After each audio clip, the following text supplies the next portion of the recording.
welcome to my Cape Cod chic bedroom.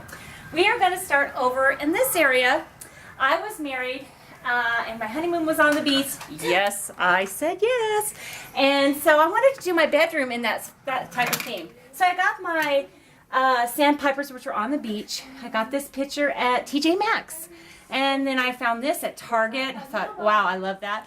Been married 31 years. These are the sand dollars from 31 years ago on the beach. Anyway, so then I did the bedroom outfit I got from Anna's on sale. Never buy anything full price, let me tell you. You'll save money. And this, something I made, it was all white, but I went and bought the matching ribbon that matches my sheets and pillows. Just ironed it on with some Fusion. Bought this mirror, which was really ugly brown.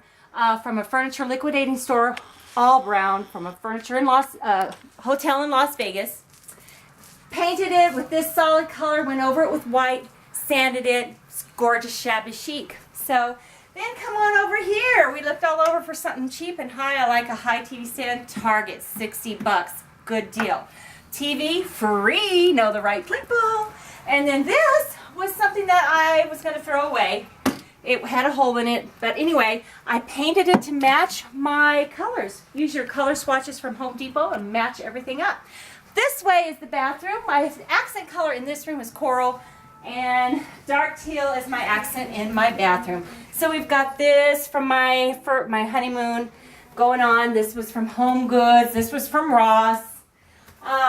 You know, I buy everything inexpensive, but it goes a long way. This looks like coral to me and seagrass. My daughter made me this. Love it. Then got the rugs from Home Goods, cheap, Target, shower curtain. This picture here from Kirtland reminds me of my honeymoon. In fact, I did this on the beach. Thank you for joining me in my shabby chic ocean bedroom.